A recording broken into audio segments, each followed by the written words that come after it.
World bank का जो head बनाया जा रहा है उनका ताल्लुक भी निकला है इंडिया से।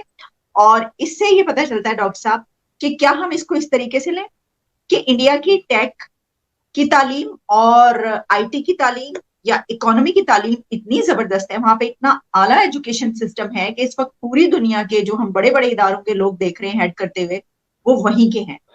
देखिए, इसमें ताज्जुब की बात नहीं है। अगर आप 2-3 साल पहले अगर आईएमएफ के डायरेक्टर को देखते तो वो भी एक इंडियन अमेरिकन खातून थी, one of the major person at IMF, chief economist I think IMF की, जो प्रोफेसर भी है हार्वर्ड यूनिवर्सिटी की। So Indians are doing phenomenally well यहाँ पर। किस तरीके से आप देखते हैं, हम अगर इमदाद लेने भी जाते हैं तो पहले हमें गोरों को फेस करना पड़ता था, अब हमें इंडियन ओरिजिन को फेस करना पड़ेगा। उन्होंने अपना कल्चर नहीं छोड़ा, उन्होंने तालीम को गले लगाया, वो तालीम हासिल करते हैं, वो दुनिया पर हुकूमत कर रहे हैं। हमारे मुल्क में ना तालीम है ना हमारा कल्चर अपना रह गया। हम हैं भेड़ चाल तरह चल रहे हैं, हम सिर्फ मुतासर कौम है, हम तख्लीक कार नहीं है, जिसकी वजह से हम पीछे हैं। किसी भी शोबे में बच्चों को पता ही नहीं कि हम क्या पढ़ के आ रहे हैं, हमें क्या बढ़ना है, हम किस लिए पढ़ रहे हैं। निज़ाम तालीम एक ही नहीं है। बच्चे मेरे क्या करेंगे, क्या बनेंगे, क्या पढ़ेंगे। I think as much as we hate Indians, लेकिन हमें ये एक्सेप्ट करना पड़ेगा कि वो दुनिया पे इस वक्त छाए हुए हैं। वो आप टेक इंडस्ट्री ले लें या कोई भी इंडस्ट्री ले लें, वो इकोनॉमिक रिफॉर्म्स ले लें, वो बहुत आगे हैं हमसे। हमें ये चीज़ एक्सेप्ट करनी चाहिए। इसी तरह जो गूगल आप देख लें कितना बड़ा प्लेटफॉर्म है, उनका सीईओ एक इंडियन है, ये भी चीज़ मैं ऐड करना चाहूँगा। तो देखें, बात सारी आ जाती है यहाँ पे सिस्टम की। अब हमारी जो बेसिस या हमारे जो रूट्स हैं, वहाँ हमें ऐसा सिस्टम ही नहीं प्रोवाइड किया गया कि हम बिग लीडर्स बन सकें। हमारा वो माइंडसेट नहीं है, जो कि ऑनेस्ट सी बात है। अब वो इस चीज़ को अपनी रिफॉर्म्स में, अपनी बेसिस में, अपनी रूट्स में अडेप्ट कर चुके हैं। अब यही रीज़न है कि वो इस वक्त दुनिया पे हर फील्ड में छाए हुए हैं। हम जो है हर एक का मजाक उड़ाते हैं, हर एक के ऊपर मतलब हम फन करते हैं। किस तरीके से आप देखते हैं, हम अगर इमदाद लेने भी जाते हैं तो पहले हमें गोरों को फेस करना पड़ता था, अब हमें इंडियन ओरिजिन को फेस करना पड़ेगा। इंडिपेंडेंस के बाद से India really stepped on education education education. तो पब्लिक के कल्चर में भी ये बात आ गया है। तो यहाँ पर भी लोग काफी फोकस ऑन एजुकेशन भी करते हैं। और दूसरी चीज ये है कि they are also very dedicated लोग। तो आप मतलब बदमाशियां नहीं करते, आपकी कंपनी के लिए काम करेंगे, ऐसी शेडी हरकतें नहीं। You can rarely see India के कोई लोग ऐसा चीजों में इन्वॉल्व है। एक दो केसेस हुए हैं on a very large scale corruption के वगैरह, but nothing across the board. So there is a culture of achievement in academia, dedication in job, वगैरह. So it is not a surprise that they are doing well.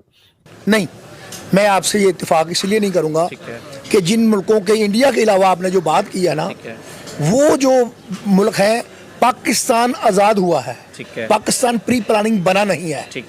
तो जो आज़ाद होते हैं वो इसी तरह होते हैं जैसे कि आप आगे जाएंगे, आप देखें हमारे मोहल्ले की गलियां इतनी भी हैं जहाँ से 4 पाई नहीं गुजर सकती।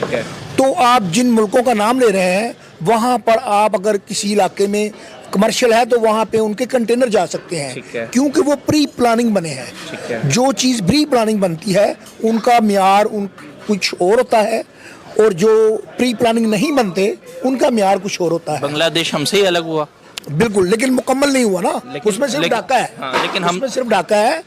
असल में बात यह है कि हमारे यहाँ पे जो लोग, पाकिस्तान जब बना उस वक़्त जो भी यहाँ पे जो साहिब इक़्तिदार थे, उन लोगों ने अपनी इतनी ज़्यादादारी कायम कर दी, इतनी ज़्यादादारी कायम कर दी कि उसका फॉर एग्जाम्पल हमारे पास एक सबूत है कि हमारा कालाबाग डैम नहीं बना, कि वो जो 3 किलोमीटर दूर है उनसे वो कह रहे हैं ये डूब जाएगा।